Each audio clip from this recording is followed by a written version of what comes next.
direct loolu la ñuy analyser bu ñu si jógee mbirum Bara Dolly bi nga xamante ni député Serigne Cheikh Abdou Bara Dolly nekk député yi tamit taxawal mouvement am lu yàggul dara yëkk ay kàddu yoo xam ne dañoo jàpp ne dafa xotti war ma président de la république moom fu mu toll nii caabi da ko féetee gannaaw loolu itam dina si ñëw si yi nga ko toppee bokk na si diffusion de fausses nouvelles diffamation ak tamit offense au chef de l'État bu ñu si jógee tamit président Macky Sall wax na sa RFI wax na si taxawaay bu mu amoon bi mu demee sa Russie wax na si tolluwaay réew mi wax na si élection yi nga xam te ni si leen ñu jëm loolu yëpp tamit dinañ ko waxtaanee si biir plateau bi tey ji ban plus ak ñi nga xam te ni ñoom la ñu sekkal waxtaan bi tey ji Oumar Sow yow lay njëkkee ñàkkul ne maanaam si yoon bi la fekkoon mais Ousmane Sonko def na déclaration bokk na si li mu wax ay mbir yoo xam ne ni mu ngi koy dund moom ay sabotage wax na sax ne otom dañ koo saboté woon ndaxte am na si pneu roue oto bi nga xam te nii jëmoon nañ koo divisé ba nga xam ne nii sax amoon na bu doon 70 kilomètres à l'heure njaaxu mënoon naa am loolu tamit ban jàng nga si def mun ko boolee ak kàddu yi nga xam te nii day jóge si yéen ñenn ñi naan fu mu toll nii sax dañ ko war a sàkkal pexe ku si mel ni Suzanne wax ko. D'abord kaddu Ousmane Sonko du kaddu yoo xamante ne tey mën nañ ci wéeru parce que ku nekk xam ne Ousmane Sonko c'est un homme de réseaux sociaux te tey loolu bu amaana tey dina ko filmer en direct wan ñu ko tey ñëpp gis ko mu ngi fàng donc filmer bi parce que lii nii du preuve bu doy du loo xamante ne tey preuve la donc dama yaakaar ne nañu bàyyi caaxaan yi te bàyyi yenn waxu détails yi je pense que état am na moyen bu ko bëggoon sàkkal ko pexe donc je pense que nekkuñ ci état de bandit ou bien état de voyou nous sommes dans un état de droit boo xamante ne le président il est garant tey de la constitution et tey il est garant de la sécurité de tout citoyen donc je pense que Ousmane Sonko dafa wax pour divertir peut-être le débat bu national bi tey muy lu ñu war a wax tey gis nañu gendarmerie génn gis nañu ñëpp dans la presse dégg nañu ak tey génn nañu ay rebelles yoo xam ne jàpp nañ leen ak yi xew tey ak peut-être la sortie de jeeg ndaw sa mu jigéen boobu muy Adji Sarr gis nañ tey génn def benn vidéo wax donc pour man il est en train de divertir l'actualité politique lii du dara loo xamante ne tey jot na ko. te leneen li na ko génnee pexe bés bu ñu ko bëggoon sàkkal pexe je pense que c'est pas ça du ay dévisser woom wala du leneen. boo xee lii ndax mën ko gëm bu nu sukkandikoo si li kenn si yéen wax ne da nga koo war a sàkkal pexe bu ñu ko xoolee si contexte bi kon est-ce que du lu ñu war a mën a gëm. mais kooku xalaatam la wax peut-être xalaatam dañ ko war a moom Sonko yàgg na fi wax xalaatam barki démb dégg ngeen ko ci seen marche bi. dafa ne bu am marché amee te nañ dem dajji kër waa Benno Bokk Yaakaar yi xaalis baa ngi fay sàcc xaalis bi donc bu si y a un bandit wala y a un voyou je pense que moom la jiitu parce que barki démb rajo yaa ngi fi télé yi parce que souvent man lu ma metti mooy yéen journalistes yi bu Sonko defee waxee ba pare du ngeen am fitu jël di ko décortiquer waxam donc je pense que déjà s'il y a truc de vandalisme wala de banditisme moom moo ko jëkkee te moo ko jiitoo leneen li mooy li may wax toujours Amath Suzanne lu mu wax loolu ça ne regarde pas l'État, ça ne regarde pas l'État mais ñun lu ñu xam te xam muy man Omar Sow ak gone yi ñu àndal bés bu jéemee ñoom ci ñu bopp muy waa Yewwi Askan bi bés buñ comme ni ñu leen ko waxee ci marche bi bés bu ñu defee loo xamante ne saabaano ak peut-être benn responsable ñun dinañ tontu par la violence loolu man quand même man Omar Sow. par la violence mooy dinañ tontu ci par la violence. parce que peut-être dinañ ñëw ci question boobu Cheikh Abdou Bara Dolly. dinañ si ñëw après voilà dinañ ci ñëw mais pour wax la ne. que nous sommes prêts pour répondre par la violence loolu aussi il faut la peut-être la violence verbale lañ toll. mais bés bu ñu ñëwee ci violence physique laal dinañ ci yëkk parce que tamit loo xamante ne tey dañ ko toog di wax parce que mënoo toog ci ay marche toog ci ay nit di wax dem leen dajji seen kër yi di inciter nit ñi nañ ñëw agressé ñu di inciter nit ñi nañ ñëw xooxatal ñu taal leen brûler leen donc je pense que discours yu mu doon wax yëpp peut-être il est épuisé te amatul discours lu mu wax amatul loo xamante ne tey teg na ko ci table yi donc je pense que pour man lii waxu caaxaan la waxu kasaw la waxu divertissement la je pense que lu gën a am solo mooy dégg na lu ñu wax tey sama naataango bi muy nuyoo léegi-léegi nee na élection législative yi te ñoom kenn xamul seen discours newoon nañu élection du am kii moo taxaw ne gars yi waa Kaolack dañu préparer élection législative yi donc finalement est-ce que sénégalais war nañu mën a gëm ñii est-ce que sénégalais war nañu mën a xam finalement fu ñu teg seen tànk parce que finalement duñu comprendre ba léegi ñun ci loolu pour man lii c'est pas xanaa ma leeral benn mbir rek wax ne journaliste yi amuñu fitu décortiquer ay Ousmane Sonko loolu jàpp naa ne lu ëpp la mais garaawul lan la koy nangul rek docteur ñoom pare nañ pour répondre par la violence contradiction yu mu décelé seeni discours yéen ak tamit waxi Ousmane Sonko yu mu jàpp ne dafa bëgg a divertir rek dafa bëgg a amuser la galerie comme ni nga koy waxee mais du ay wax yu tegu ci dara. fii nii Sénégal ana ban preuve mooy wane ne violence dafay jóge ci opposition ana ban preuve la nit mën a wax ne violence dafay jóge ci opposition musul am. Maintenant opposition dina jóg bugg a manifester bugg a exercer sa liberté constitutionnelle ñu gàntal ko Sénégal yi yëpp mun nañ ñoom ñëpp d'accord teg keroog ajuma xam nga alarba manifestation am na fees boo xamante ne ni place bi ñëpp xam nañ ne mos koo feese dara tiga tojut kon ña violence bi fan lay jóge mooy d'abord ñiy interdit di violer la constitution et les lois de ce pays préfet yi nga xamante ay publicistes lañ xam nañ ne ñoom ñëpp préfet bu interdit manifestation da nga violer la loi bu ci manifestation mu njëkk bi Yewwi déposé woon pour interdire une manifestation dans ce pays du régime d'interdiction la loi dafa poser ñaari conditions yu leer il faut que manifestation bi risquer perdre bi ordre public nga ne man awma ay forces de l'ordre pour encadrer ko saa yoo demee ci jurisprudence dafa tegle keroog bi mu interdire dama bind sama poste ma ne l'interdiction est illégale c'est pas parce que am na ñu fay manifester que ñun mënuñ fa manifester la jurisprudence Landing Savané mu ngi fi juge bi foofu préfet bi dafa amoon man manifestation foofu mooy boobu ñaari âge yi ñu ngi xëccoo mu ne ko prouver woo ne seen rencontre foofu day def violence wala amuloo prouver woo ko ne ndax en quoi justement la coïncidence des deux manifestations risque de perturber l'ordre public. mais yéen li ñu reproché mooy ay incitation à la violence. comme ni Ousmane Sonko wax incitation à la violence manifestation amee boo leen duggee seen kër yi di ngeen fa fekk xaalis. waaw mais waxul ne da ngeen di dugg. non dafa nang c'est extrêmement important. parce que xam nga li ko indi mooy que dafa am benn violence bu fi am nga dégg ñu ne ab nit maanaam sàcc nañ ko këram presque lu boo mat milliard. loolu c'est la première violence dëkk bi nga ne les gens tirent la queue par le diable nit ñi di góorgóorlu muy të lu foo boo demee ci marché bi lépp a yokk nit député ñu ne sa kër am na sa chauffeur bu fa yóbbu 800 xam ma ñaata millions kooku enrichissement illicite la dañ la war a topp dañ la war a woo nga expliquer parce que banque boo dem yóbbu maalu xaalis ba bugg ko dugal sa compte ñu demander la traçabilité de l'argent.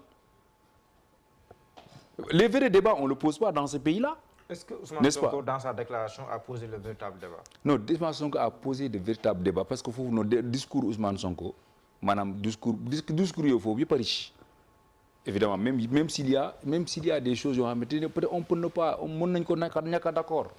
que nga dugg la vie privée des gens parce que aussi loolu jotewul ak ñun li nga xam ne moom la ñu parce que lu ñu sax discours bi mu def tey la n'est-ce pas Bara Dolly dina suñu après discours bi mu def tey la non discours bi mu def tey évidemment parce que d'abord man jàpp naa li ko njëkk a waral mooy que réaction yu mujj ak yeneen révélation yi nga xam ne ak la situation de Cheikh Bara Dolly nga xamante ne ni li ma gis nee nañ dañ ko mettre nañ ko sous mandat de dépôt pour diffamation diffusion de fausses nouvelles ak offense au chef de l'État alors non loolu beneen thème la dina si ñëw n'est-ce pas waaw non mais loolu am na solo donc loolu li Ousmane Sonko wax mooy que cette mobilisation bi nga xamante ne moom moo am nga xamante moo tax coow li bëri parce que mobilisation bi dara am fa nit ñi dañoo ñëw daje dañoo jàpp ne nit ñi dañoo mobiliser wu di defi leneen alors que nit ñi dañoo wax ne bi ñuy dem dañuy exercer suñu liberté constitutionnelle nous voulons sauver par la mobilisation notre démocratie mais loolu lañ fi doon def 2011 2012 léegi moom ñi dem di manifester di exercer seen liberté constitutionnelle ñuy xaar leen manifester nañ dem nañ ñibbi ñi toog yëpp di wax di kii genre nu mu tati manipulation bu ne am na car be ñee daanu nañ fee ñee dee nañ ay rebelle jàpp nañ leen fi am na communiqué officiel bu ne dañ leen nañu fee jàpp ay rebelle man li ma gis ñuy démonter mooy que ñi wax ne ñii lañ ñii dee nañ non lui c'est un politique un communiqué de la justice du procureur ou de la gendarmerie gisuma ko maanaam ñi ngeen ñoo war a wax s'il vous plaît la gendarmerie waaw c'est le porte-parole aussi du gouvernement defal nag la gendarmerie fii maanaam gis nañ le communiqué du ministère de la justice à propos de l'affaire Cheikh Bara Dolly n'est-ce pas maanaam fii yoon dafa am nu muy demee si génne na communiqué n'est-ce pas gis naa communiqué j'ai lu le communiqué donc affaire bu gën a garaawee noonu ñu ne ay rebelle la ñu nekk Dakar loolu bu amee dafa garaaw gendarmerie am porte parole ñoom dañoo am un service de communication kenn gisul ñu wax. d'accord kon procureur waxul. te ñi ñu wone ay photo am na ñuy démontrer ne ki ñu wone ne photo la mooy diw mi kooku dee na xaw ma ban at. c'est pas les mêmes. je ne sais pas man xaw ma ci kenn. xaw ma peut-être que yow xëy na s'il vous plaît non da ngay déglu nag. s'il te plaît da ngay déglu. mais waxtaan aussi. non non non s'il te plaît. non mënuma la bàyyi ngay wax lu la neex tamit loolu tamit. non da ngay déglu. non mënoo tamit nekk di wax lu la neex tamit lay déglu. bu ma paree nga jël parole. ok voilà c'est-à-dire que ñun ñi ñuy seetaan ay kilifa ak ay mag. booy wax boo d'accord di nga jël parole nga wax. waaw mais tamit am na loo xam ne du la bàyyi ngay développé ci loo xamante ne ñuy déglu tamit. tu vas obligatoirement m'écouter. non je ne suis pas obligé de t'écouter. non tu es obligé. non je ne suis pas obligé. ah non non non tu obligatoirement tu vas m'écouter. je ne suis pas obligé xam nga la dictature du pensée unique la la pensée unique boobu ñun man de en tout cas man Omar Sow. xam nga du ma ko d'accord ci xam nga bi ñuy laata commencé loolu parce que bi nga ñëw da nga ma ne maître Bassirou Ngom moo ne parce que aussi on s'attendait à un débat technique pas un débat boo xamante ni benn politicien boo xamante ni politique rek lay def. n'est-ce pas peut-être yow xamoo ma. alors donc parce que li ma def ci réew mi def ko peut-être xamoo ma. léegi non li may yow xamoo ma. ba ko mu daal. attends non mais attends il m'a insulté. non mais politique rek lay def Omar xam nga tamit. mais s'il vous plaît faut nga déglu ko. ok merci beaucoup. ok docteur daanal si. non bi may wax politique lay def mooy que ci plateau bi ak débat non waaw loolu du point bi sax. loolu rek lay wax loolu c'est pas important. sincèrement léegi nii wax naa ne nous on n'entre pas dans la vie des gens. d'accord léegi daanal. loolu je pense que Sow tu comprends. on n'entre pas dans la vie des gens. loolu ça nous intéresse xam nga lan moo intéressé li ñu saq. la chose publique n'est-ce pas la chose publique si discours Sonko bi. non c'est un discours bu nga xamante ni encore dafa ñëwaat reposer waat recontextualiser justement li nga xam ne moom moo xew suñ manifestation xeet bu nekk bëgg nañ ko kii mais li ñu revendiquer la restauration de notre démocratie nga xamante ni dañ ko tënk ñu ne ñu joxaat askan bi rendez-vous te bëggu ñu dolliwaat. d'accord maanaam fii lañ toll ñu ngi ci toll ci 500 000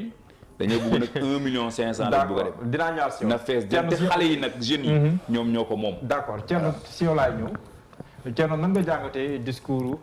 Ousmane Sonko tey par rapport ak li mu wax aussi si mbir yi nga xam te ni mu ngi koy dund. waaw jërëjëf sëñ Diallo moi je crois que il a abordé beaucoup de points ah. bëri na points yu mu abordé aussi bien ci nasaraan que ci olof. mais fi nga gën a insister ci gars yi. mooy li nga wax affaire sabotage supposé de son véhicule boobu bon balaa ma ciy ñëw man je crois que li ma jàng globalement ci discours bi wax na ci état démocratie bi ci nguuru Macky Sall jël na dépeindre Macky Sall ci yenn trait yi bon su question par exemple troisième mandat bi man par exemple su may analyser foofu mën naa comprendre posture am que ne foofu xeex moom moo mën a tax loolu tamit est-ce que comprendre nga ñu def ci benn point de fixation quoi que ne Macky Sall mu def troisième mandat par rapport ak li texte yi wax par rapport ak surtout kàddoom parce que la parole du président de la république dafa sacré boo demee États-Unis président de la république boo rey kàddoom dañuy déclencher procédure impeachment ñu daaneel ko boo demee Amérique li diggante 1789 jamonoy George Washington bi njëkk a jiite Amérique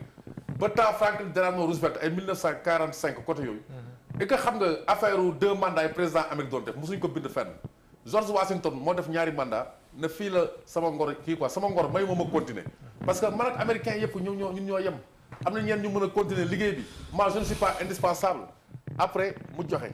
après ci précédent heure boobu képp ku ñëw Amérique falu rek da ngay def répété 2 mandats après nga joxe George Washington nag bi mu ñëwee def 2 mandats ba pare xam nga ay 1941 la mu tombé guerre bi mu continuer def 3e ba 4e ci la Roosevelt laa bëgg a wax voilà Franklin Delano Roosevelt donc après la ñu xamee ne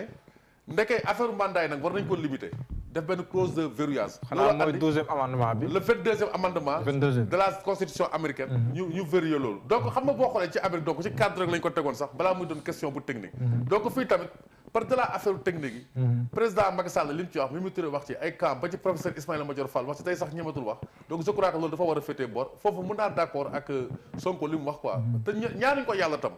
et puis foofu lay reprocher souvent ñu ñu politiquer Sénégal boo xoolee waxi Ousmane Sonko yëpp tey ñu ne moom mooy chef de l'opposition di nga ko gis il est dans la posture du critique mais doo ko gis ci construction doo ko gis ci analyse li muy wax dafay terre à terre man ci koo xam ne journaliste la buy interroger la trajectoire. Sonko est trop terre à terre. il est trop terre à terre Sonko parfois ak non de manière générale la classe politique sénégalaise. waaw mais Sonko moo tax non de manière générale la classe politique sénégalaise. seen débat yi nekk c'est des débats de bas étage boo koy xam nga noo koy xaymaa du am date du am chiffre.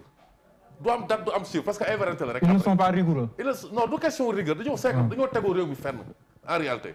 affaire xam nga Karl Marx la lutte des classes est le moteur de l'histoire mais dans notre classe politique c'est la lutte des places qui est le moteur de l'histoire c'est du haut de la KGB met kese loolu moo fi am quoi finalement parce que ni muy waxee nii xam nga tey ma jël li nga wax affaire sabotage oto bi waaw xoolal fii mooy loolu mooy démocratie d'émotion le Sénégal est emblématique d'une démocratie d'émotion où les gens s'installent dans une posture victimaire ñu leen ndeysaan après yërëm leen jàppale leen loolu moo am diggante Macky Sall ak Abdoulaye Wade mais par rapport ak Moustapha Niasse et Ousmane Tanor Dieng qui n'était pas comptable du bilan de Abdoulaye Wade que valait Macky Sall en dehors d'une ndeysaan consécutive à sa supposée consécration à l'Assemblée nationale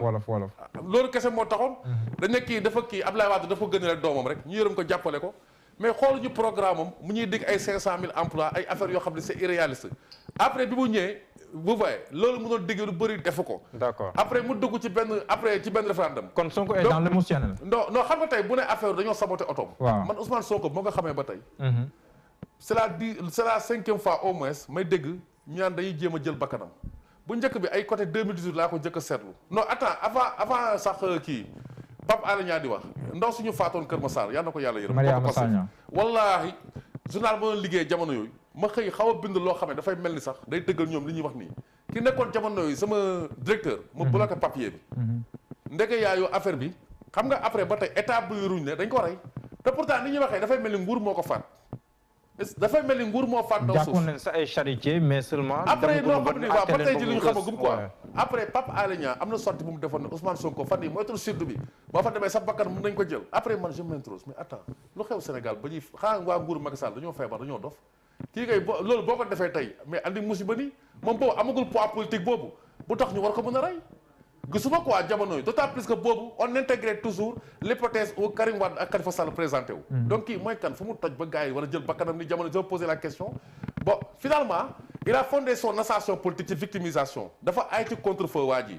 dafa ay ci contre-feu bu coow amee rek day créer benn affaire te tey dañoo xëy ñu ne ay waa MFDC la ñu gis ci manifestation bi professeur mii ak xam-xamam bu bëri bi macha allah di jéem a xeeb loolu noonu non du lu ñuy xeeb professeur parce que réew mi tam ñun ñoo ko bokk nañuy waxante dëgg tamit. xoolal dafa garaaw. nga ne. dama ne dafa garaaw xaaral dafa ndànk rek. dafa ndànk gis nga. léegi fii ñun ay satu njaajaan jaay lañ fu ma dem waxoo waruñu di ragal yenn yi. réew mi kenn war ko taal di ñu jéggi di ko taali. il faut ñu jël suñu responsabilité ak lu ñu politique tamit.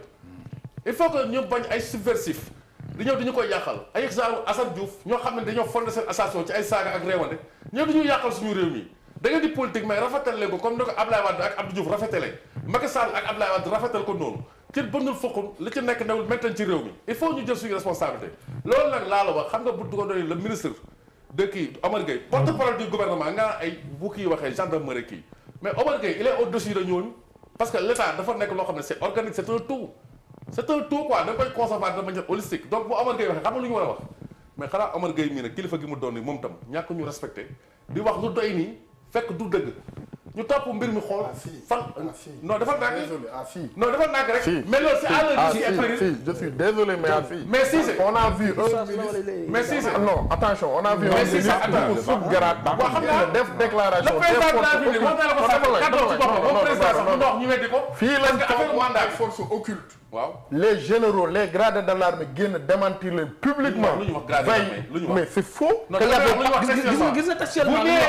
au Sénégal dañoo wax donc nga ne amul Sénégal amul force mais ma wax la li ñu wax dans un contexte de terrorisme li ngeen wax c'est même une insulte envers nos forces de défense et de sécurité. Comment ça?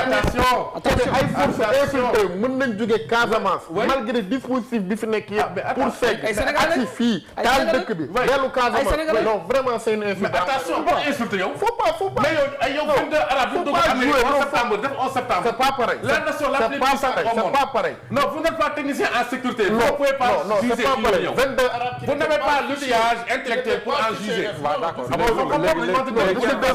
en sécurité. Seydou Gueye sax n'est pas habilité à dire ça. Seydou Gueye dafa parler, c'est pas Seydou Gueye. C'est pas Seydou Gueye. Omar Gueye la, il est membre du gouvernement. Monsieur Toumar, Sénégal daal est-ce que xam nga sama formation ndax oustaz kese la. non xaw ma dama ne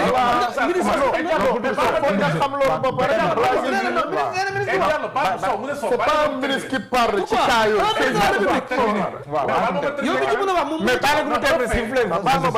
mais booy jugé da ngay boole ay fait link. léegi affaire Guinée Bissau bi ci seen élection yi fa nga mos a gis ci histoire Sénégal ci posture boobu Sonko nekkoon mu bind lettre ne je soutiens le PAIGC. et ça comprendre nga Léopold Sédar Senghor bi mu jëlee date pour démissionner li ma def ni c'est très important gis nga ñun naata daaw bi daf ñu fee fekk xam ne seng yi bëtt yëpp Léopold Sédar Senghor bi mu jëlee date pour démissionner ba pare Nino Viera falu mu ne attention est-ce que du ma ko format. Pourquoi? Parce que ñii mbokk waa Casamance lañ avant les métis ñoo daan falu ay Amical Cabral ak yooyu. dafa ndànk rek ñu xees yi ku ñuul bu fa faloo dafa ndànk ku ñuul li ma lay wax nii mi ngi ci livre am. on peut reprocher la même chose à Macky Sall ci ay candidats sous defal ndànk da koy ay fait da koy relier. da koy relier defal ndànk. Senghor ne est-ce que du ma ko fomm parce que comme ni ko ñuul falu na Guinée est-ce que du def tache d'huile en Casamance ñu laaj indépendance. loolu Senghor avant 80 la koy wax 82 la événement bi éclaté donc dama la bëgg a wax ne tey booy wax ci Guinée Bissau da ngay sóor ay questions sécuritaires parce que ñun ñëpp xam nañ ne Yaya Jammeh tant que mi ngi nekkoon Gambie mais du intérêt Sénégal ci problème MFDC bi il est établi loo xam ne diggante. mais foog ñu revenir waaw. non dama lay non parce que xool du question yu simple jàll du question yi ñuy simple c'est des questions très complexes léegi ci programme mu ne lan burok mu ne burok kii mu ne de la Casamance. après ñun journalistes yi li kiy wax dëgg la de ñun journalistes yi tamit. waaw d'accord nous sommes ne lan c'est une première yow ak ñi nga xamee en communication. mais li nga lakk ci olof li nga lakk ci français. non bul tourner ce baa ma ñu mais attends non da ngeen jël sama débat. non du am sens. li ma wax mais pas sa analyse. ñeme wu leen ko de. dinaa ñëwaat si yéen waaw naan la ñu ànd Kirène day calmer nit. Thierno le discours est toujours intéressant man dama am benn constat bu may def dafay tàmbale ci tristesse je suis très triste on est en 2022 ak toutes les opportunités du monde pour que Sénégal ak Sénégalais yi bien Monsieur Sow je vais m'adresser à vous bi ngay ñëw da nga ñu nuyu en tant que Sénégalais nuyoo bu rafet bu yaru bu baax bu jekk bi ngay tàmbali sa wax rafet cat amaana cat nga ne vous allez répondre par la violence loolu bokk na ci li ma rendre triste après ma ne si vous répondez par la violence certainement vous vous direz qu'est-ce qui cause cette violence certainement gi nga ne violence bi fu muy jóge quand on entend le camp du pouvoir dañu naan waaw Ousmane Sonko dafa ñëw rek Sénégalais yi commencé violent mais loolu c'est loolu amul les Sénégalais ñun ñëpp xamante nañu kañ la Sénégalais di violent boo ko sësee ci mur bi kenn xalaatul woon ci àdduna Sénégalais toog yor micro di wax Ablaye Wade ak li mu représenté ci Sénégal ak ci Afrique góor gi dee naa ñëpp di dégg maas ànd ci di ko wax. yore keesu moom. yor jaat. góor gi dee na. C'était en 2011. Le président Macky Sall qui était super méga terra proche du président Wade même s'il soutenait pas officiellement il faisait partie de ñi doon assister ñuy wax loolu il faisait partie est-ce qu'il était violent il n'était pas violent ñi ñu àndaloon l'opposition de 2011 ñun ñi ñu bokkoon ci ñi doon xataraayu di ni ñu taxawee woon keroog bërki démb place de la nation noonu lañu taxawee woon ci jamono boobu le même spectre les mêmes circonstances la même chose et en pire vécu en 2022 donc il faut se poser des questions de rationalité pour ne fan la violence bi di jógee violence bi mu ngi jóge ci lu injuste c'est le mot injuste waxuma sax injustice mais injuste ça c'est injuste lan moo injuste maintenant li injuste mooy fal leen ma gars yi fi nekk duñ dara mënuñ dara xamuñ dara ñun bu ñu ñëwee dinañ régler problème bi ah ñu ne yaakaar judd na Moustapha Niasse sunu baay bi ak Ousmane Tanor yàlla na ko yàlla xare aljana yu gën a kawe ñoom ñaar bu ci kenn nangu woon topp ki si des Macky Sall du falu c'est une réalité qui est là ñoom ñaar dañoo jaxasoo un troisième larron qui sort de nulle part ailleurs gàddu mbir mi ci circonstanciel boo xam ni dañu ne góor gi na dem les gens n'ont pas cherché à comprendre na fi jóge tout sauf Wade. tout sauf Wade mais tout sauf Wade nous a conduit à maintenant tout sauf Macky Sall. Reste à savoir maintenant après le tout sauf Macky Sall qui ci biir kii bi nag dans le camp du pouvoir eux ils disent tout sauf Sonko même s'ils le disent pas officiellement on l'entend on le sent dans leur comportement. parce que Sonko da nga ko considéré comme une menace. oui. si ses discours yenn saa ni bu waxee ak yooyu. alors le mal du pouvoir mooy ce Ousmane Sonko là c'est ce pouvoir là qu'il a mis en place qu'il a créé moo ko sos moo ko façonné moo ko teg en 2010-2011 Ousmane Sonko était invité comme nous autres nii dans les plateaux de télé en tant qu'inspecteur des impôts et domaines en tant que citoyen sénégalais en tant que syndicaliste qui donnait son assertion di wax xalaatam la doon wax ah lii doxul lii du yoon nguur ak ni mu toll fekk un simple citoyen syndicaliste employé moom mu kaa fay dans un bureau au niveau des impôts mais yëkkati ko fekk fi mbooloo mi nekk mu ne mbooloo mi waajaa ngi c'est ça la réalité loolu ala erreur ba mag c'est-à-dire muy njuumte bi gën a mag bi dal nguuru Sénégal daa mel ni yonent yàlla Moussa ak Firawna mais nag jàpp nga ne animosité boobu noonu wala bañante boobu wala inimitié boobu noonu dem na ba àgg see sabotage auto quand même ba nar a jur. alors y a une chose qu'il faut dire mooy que on dira manipulation on dira victimisation mais disons aussi constat prenons acte de l'information donnée après reste à voir si moi je me réfère à la sortie de monsieur Camara Suzanne Ahmad mais foo ne jël nga yoon teg ko ci kaw baara dolli Ahmad Suzanne Camara warul fanaan këram du yoon ça c'est injuste et quand c'est injuste une fois deux fois trois fois quatre fois n fois c'est l'anarchie l'État aura beau dire oui le droit moi quand j'entends j'ai écouté monsieur Diatara tout à l'heure après ma am amertume aussi ma ne ah Diatara bii de à la faculté de droit il était très correct malheureusement les gens dañ leen di métamorphoser sur des circonstances et c'est triste encore combien de fois on a entendu et vu ñi nekk ci nguur gi di am benn comportement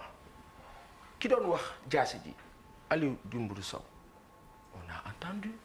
lan moo gën a violent loolu ci attitude benn arrogance bi gaañee àndal même sur les plateaux de télévision c'est de visu. d'accord donc dama bëgg a wax rek ci gàttal ne sénégalais yi jamono bi du question ne dañuy jóg ne woy Ousmane Sonko moo ñu intéressé xam nga lu sénégalais yi soxla les sénégalais veulent seen dundu amélioré wu léegi képp koo xam ne ngay wax ci loolu yow yaa leen intéressé et il s'est passé quoi de 2012 à 2016 mais Sonko nag gën nañ ko dégg mu wax ci comme dundu sénégalais yi de manière appuyée. grand moom ay wax yeewi askan wi ak bennoo la ñuy wax. grand bala nga naan naam ne fa ci li teew ngay wax li teew mooy lan le discours de monsieur Sonko pour être cohérent depuis le début toutes les dénonciations qu'il a eu à faire tout comme les autres leaders d'ailleurs mais il a été l'un des plus pointus c'est-à-dire quand je dis l'un des plus pointus mooy tout ce qu'il aura dit au Sénégal que mu nekk sur le terre que mu nekk sur les chantiers que mu nekk sur plein de choses jusqu'à faire un livre tout a été vérifié et vécu. d'accord dinaa ñëwaat ma tëj parce que au-delà de idée bi dafay incomplet. finalement dafa mel ni yaay ëpp ñeneen baal non oui mais idée bi day incomplet. je veux juste dire que ngeen baal ma. fi Sénégal toll nguuru Sénégal de 2012 à 2016 ba ci référendum bi Sénégal yëpp dañ ne Macky Sall de lu ko neex def kenn du wax et la presse en partie a été complice. Il a fallu ñu génn référendum 2016 pour que monsieur Sonko émerge parce que Macky Sall ak ñi ñu àndal ñoo ko dàq frustré révolté mu génne les choses il est devenu leader. d'accord dinaa ñëwaat si yow Pa Assane Cheikh Ousmane. yor nañu ban jàngat si kàddu yi nga xamante ni Sonko yëkkati ko nekk tête de liste Yewwi Askan Wi. xam nga man dama bokk ci ñi gëm ne jusqu'à preuve du contraire Ousmane Sonko woo xam jali muus la làmb daj. waxuguñu lu ñu làmbagul daj te fii lañ nekk Sénégal fii la ñu reyee maître Babacar Seye fii la ñu kojee taala si la dóor ko ay martu fii la ñu yeewu encercler buntu kër Barthélémy Dias dóor yaayam liif toj gémmiñ gi biñ koy jàpp di ko yóbbu Kédougou fii lañ yeewu jàpp Idrissa Seck jiiñ ko lu ne xëy bis génne ko na defu c'est pas nouveau donc bu ñu gëm ni Sénégal benn pays bu spécial la boo xam ne façon bi ñuy defee politique dafa set lépp limpide bokkut ak bu ñëlee loolu amut nañu wax sénégalais yi dëgg fii lu ne am na fi lu ne xew na fi ci politique génn na def déclaration na oto bi mu njëkkoon yéeg par la suite ñu changé ko jàppoon ci la yéegaat saboté nañ ko mais dañu tijji nu mu tudd enquête nañ def constat mais buñ ne rek manipulation la wala dafa bëgg a détourner opinion bi ci sotti yi mu di am donc li paasan wax laay ñëw foofu maanaam nañ def constat te bàyyi ci xel loolu benn la beneen bi mooy discours am dafa am nu mu ko ubbee pour une première muy def discours njëkkee version français bi te boo xoolee version français bi adressé wu ko Sénégalais yi mais boo xoolee ci bitim réew la li tax fi ñu toll nii Macky Sall boo xoolee tournée yi muy def démarche am yëpp mooy ut feu vert bitim réew pour troisième mandat. est-ce que nekkul président Union africaine moom mooy dem. non mbubukaay la rek feu vert ay grande puissance lay wut pour rassurer leen ni moom bu fi nekkee pétrole gaz bii ñoom ñu am problème tey ba nga xam ne seen économie day déficitaire bu Allemagne 60% la ñu wax ak yeneen dëkk fi mu toll ni problème la ñu am pour voter sanction à l'unanimité ci boycotter gaz russe parce que am na ñoo xam mënuñu def ça ku mel comme Hongrie dafa taxaw bañ te Union européenne bu kenn bañee rek même majorité bi su ko emporté mënul décider dañ soxla alternative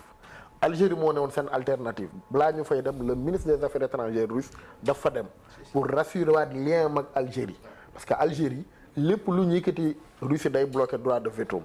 te moo koy armé donc foofu baaxul lan la kan moo leen gën a jegewaat Sénégal suñu gaz bii lañ soxla Macky veut rassurer que moom fekk mi ngi fii danañ ci jot te bu fi jugee ñoom duñ ci jot parce que sentiment anti-français bi moo ëpp ci opposant am français yi ak tubaab yi xaaral ma ñëw boo xam ne français presse française dañ ko critiquer vertement. waaw mais la presse la gis même de connivence waaw mais la presse française elle n'a jamais été majoritairement d'accord avec même le journaliste dirigeant. RFI bi posé na ko cette question là. on le soupçonne d'être de connivence avec les Russes. voilà ok complicité sax moo complicité la utiliser ba. avec les Russes. waaye. yaa ngi la les Français cette subissent question une perte de a été vitesse posée. depuis 2012 au Sénégal au profit des Turcs des Chinois. mënoo def une chose et son contraire. Macky mënut d'accord ak les Russes di sanctionner Mali ci lien ak les Russes donc pënd bu ñuy agité Macky ci n'a kaw pas la sanctionné rek. Mali. Ah, bien sûr. Macky n'a pas sanctionné Non, Mali. il a la position la plus morale c'est sur rek le Mali. non defal nànk. Waaw. c'est Il a été dernier même. Il a été dernier. Il faut qu'on dise. À travers Cheikh Tidiane Gadio. Il faut qu'on dise ñu wax Sénégalais yi. Il a voté oui ou non? Non, il n'a pas voté. À la fin il a voté oui ou non? Il a été majoritaire. il n'a pas voté. Il n'a pas voté. Non. Même embargo bi Cheikh Tidiane Gadio wala ci Omar ñu ngi RTS di plaider pour ñu lever embargo bi. waxuma loolu de. waaw c'est vrai que Cheikh Tidiane dafal naa waxuma li ngeen wax loolu de vote de la lii Cheikh Oumar bëgg a wax. xam nga ce qui est arrivé à la CEDEAO. Sénégal bu d'accord woon ci sanction CEDEAO yi. léegi bàyyi mu ko ne le poids de la Côte d'Ivoire est plus évident. d'accord ak naa du ma ci attardé wu. c'est la Côte d'Ivoire donc man li ma jàpp mooy Sonko jëli na tamit ne bataille bi elle se joue au niveau international daka ciy tontu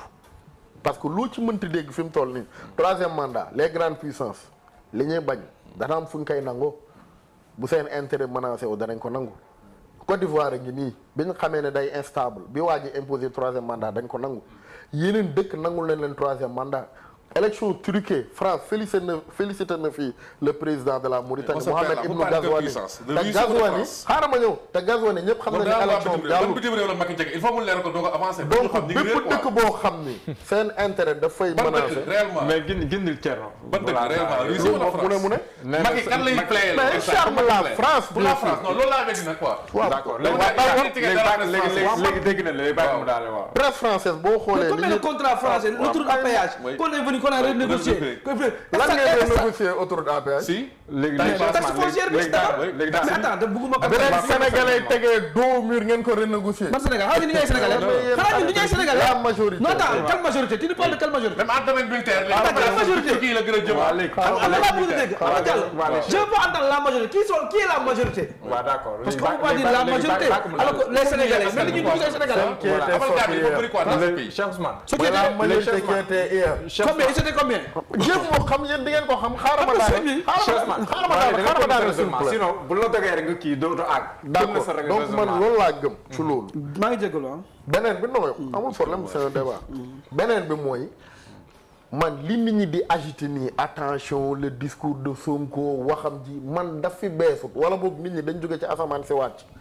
ñun soppi fii lañ fekk ñun dégguñ fi lu bees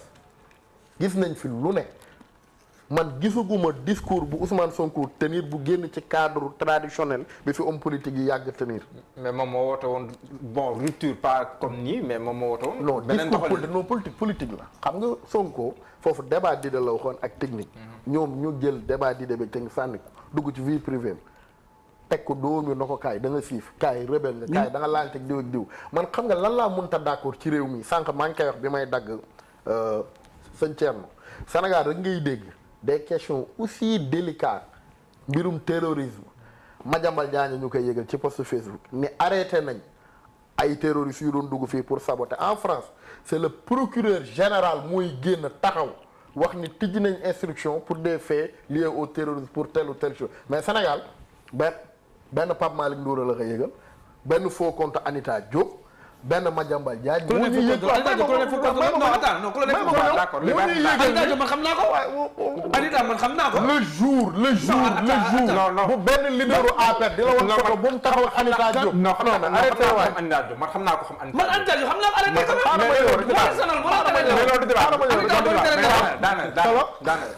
fii rek ngay gis ñooñu mooy génn di leen yéegal que ne am na ay c'est-à-dire c'est même saaga suñu force de défense et de sécurité yi nga xam ne seen xarañte dañ ko reconnaître Afrique reconnaître ko àdduna bi ba contingent Nations Unies dañ fa ëpp fu nekk la ñuy dem ca àdduna bi mais fii Sénégal wax bi dafa flagrant c'est le ministre de l'Intérieur et le ministre des Affaires étrangères yu génn wax ko des forces occultes veille indépendant généraux yi toog démentir leen ne c'est faux vidéo yaa ngi fii d'accord léegi Jean vous avez été un bon téléspectateur wala spectateur waaw maa ngi leen di gërëm ci kii bi mais dama yaakaar ne yéen da ngeen nekk ci beneen sphère u Sénégal ndaxte actuellement psychose bi am Sénégal au niveau des populations ak discours incendiaire yi nga xamee ne moom la Sonko di def ba indi insécurité boo xamee ne au niveau des populations parce que su ngeen nekkee ci plateau yi da ngeen di yaakaar ne toujours que ne wooy analyser que ne la décision du Conseil constitutionnel dégg loolu dans moom la gaañ ko d'ailleurs ci manifestation bi tout le monde pense que ne décision Conseil constitutionnel moo mobiliser nit ñi or bi ñu defee les sondages au niveau des gens qui étaient présents on a vu que benn Jakarta man sax nee na vie dafa métti ci moom donc loolu moo ko tax a jóg keneen ak keneen un vieux de 80 ans xam nga li politiciens yi di jël. Mais quel est le rapport avec le discours de Sonko par rapport à ce que vivent les Sénégalais ak insécurité bi ngay wax ana rapport bi. rapport bi moo di que ni mais il suffit que léegi Sonko génn rek booy daal di ne non non non c'est lui c'est Sonko c'est Sonko loolu moo nekk ci bopp nit ñi léegi. mais loolu du insécurité. loolu lan la. alors insécurité. mais loolu mais bon foo génn da ngay gis que ni les gens là ont tendance un peu à se méfier wala taxaw am yenn attitude yoo xam ne daf lay jaaxal sax quoi. par exemple Sonko li muy wax ci otom boobule. man dama ko jël avec des pincettes parce que je me dis que genre oto yi benn écrou bu ci dindeekoo rek booy dugg ci oto bi rek di ko gis booy contact rek di ko gis xëy na bii peut-être modèle yu jëkk-jëkk yi la mais man oto bi yi may yore mais boo fekkee ne benn écrou desserré na rek da ngay gis daf la koy won alors yooyu yëpp ay kii la yoo xamee ne de fil en aiguille yoo xamee ne war nañu mun a ne bon buñ duggee ci oto bi daw ndànk pendant ñaata kilomètres lañ daw. 70 kilomètres heure la wax la oto bi. non dafa ne bu dawoon 70 kilomètres heure. mais oto buy daw ndànk ni mais di nga dégg. parce que ñëw ñoom ba yegg si en général këram dégg bruit bi oto bi di def. c'est ce qu'il a dit ah nee na bi ñu ñëwee ba këram xam nga ñoom en général. ful bi dafa leen di accompagner. techniquement li mën na ne. lan ci muy daw ak benn écrou central bi rek. lii c'est possible waaw c'est possible man dal na ma lii. ci loo xam ne c'était pas ça dépend ci oto yi. ci dernier modèle Range Rover lii c'est possible. parce que 3 ñoo dañaa 3 yi déjà bu duggee. parce que bu doon plaquette wala bu doon plaquette la lay signaler ci compteur avant bi mais écrou yii nii c'est possible. man gis naa ne benn écrou bu. parce que 3 moo dañ 3 bu dañee 2 bu desee. voilà benn écrou bi rek pour ñu mu 3 bu génnee day def nii. voilà 3 yi bu ñu génnee nii. mais techniquement wala jar na laaj lii avec expert techniquement c'est possible. man xam naa sax benn expert dina lii techniquement c'est possible. mais il faut que ñu xool. parce que la situation que ce soit le pouvoir gis nga par exemple même déjà gis nga désobéissance bi jeunes yi am ak yooyu taxaw prêt di jàmmarloo ak pouvoir bi ak nit ñi même jeunes yi kii bi ñu am arrogance bi ñu am ak défiance bi nga xamee ne moom la ñuy def au pouvoir ñu leen di xam Barthélémy Diaz ces discours yooyu yëpp dafa susciter. mais ñoom ils sont victimes de certains discours aussi boo déggee ku mel ni Suzanne mu ne dañoo war a sàqal pexe. ma ne loolu xam nga mooy li kii doon wax rek di défier un peu la justice aussi di wax ne fii amatul justice amatul kii ñun dañuy def lii di défier les institutions ici gis nga suñu problème dëgg buñ ko wax depuis Senghor ba léegi suñu problème institutionnel lañ yore loolu tant que defaraatuñu ko tant que réformé wuñu ko tant que defuñu une justice boo xamee ne di une justice forte toujours da ngay gis ku jëw taxaw mais te buñ koy wax sax buñ leen jàppee rek nga gis ñu commencé yuuxu mais dañuy ñëw taxaw man du ma def lii damay def lii boo ma defee lii ma def lii rek nga gis dëkk bi commencé di yëngatoo kii gu mel noonu alors mais dañu war a dellu siwaat ci vertu yi nga xamee ne moom la suñu réew bi xamoon depuis Senghor Abdou Diouf ba Abdoulaye Wade. président Macky Sall amu ci responsabilité li ngay wax ni président Macky Sall am na ci responsabilité amu ci responsabilité parce que opposition bi ko ci dégg dañ lay wax président Ousmane Sonko di la wax Macky Sall mais saaga yooyu mooy lan mais ça c'est indécent son excellence Macky Sall mais France sax booy saaga booy wax ne Macron il ment da nga le président de la République ment mais doo Macky Sall ment mais yooyu yëpp ñàkk teggin la France moom dañuy mbéj président. indiscipline la dinañ ko mbéj mais indiscipline boobu moom moo ñu jàpp fi ñu toll nii donc ku jóg daal di tourner da ngay jékki-jékki gis ay leader politique ñoo xam ne dañu war a nekk ay royukaay ñuy taxaw di wax des propos indécents mais kooku xale yi suñ ko déggee dañ ciy topp